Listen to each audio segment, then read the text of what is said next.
সমাজ একটু চাকরি বাকরি থেকে বঞ্চিত পুরোটা। চাকরি চায় বাংলায় স্লোগানকে সামনে রেখে বৃহস্পতিবার গঙ্গারামপুর শহর মণ্ডল যুব মোর্চার উদ্যোগে গঙ্গারামপুর বাসস্ট্যান্ডে এক বিশেষ ক্যাম্পের আয়োজন করা হয়। বেকার যুবক যুবতীদের গণস্বাক্ষরের মধ্য দিয়ে এদিন কর্মসূচি সম্পন্ন হয়।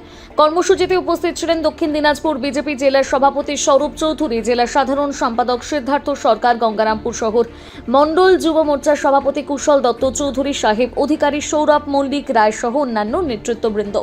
আয়োজকদের বক্তব্য, রাজ্যে ক্রমবর্ধমান বেকারত্ব, চাকরির অভাবের বিরুদ্ধে প্রতিবাদ জানাতেই গণস্বাক্ষর অভিযান। বেকার যুবক যুবতীদের ন্যায্য চাকরির দাবি প্রশাসন ও সরকারের কাছে তুলে ধরাই এই কর্মসূচির মূল উদ্দেশ্য।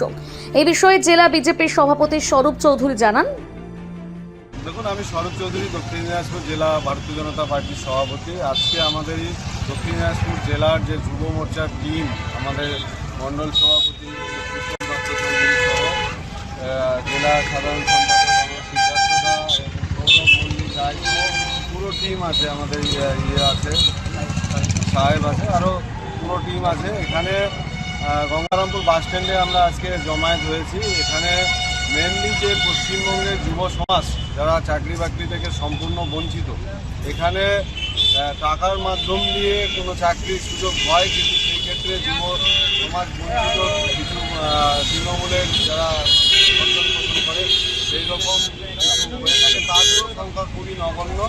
সেই জন্য পশ্চিমবাংলার যে বেকার যুব সমাজের দিন দিন সমস্যা বাড়তে আছে। এখানে কোনো কর্মসংস্থান নেই, বেকাররা কাজের জন্য বাইরের রাজ্যে চলে যাচ্ছে।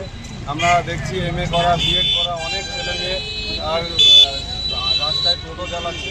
সেই জন্য বেকারদের কথা চিন্তা ভাবনা করে এই পশ্চিমবঙ্গে যাতে চাকরির সুবন্দোবস্ত হয় সেটার দাবি আমরা এখানে সংগ্রহ করছি এবং পরবর্তীতে আমি রাজ্য সরকার এবং দাবি রাখবো যে বেকারদের কথা ভাবা হোক। গঙ্গারামপুর থেকে বিশেষ প্রতিবেদন, নিউজ টুডে।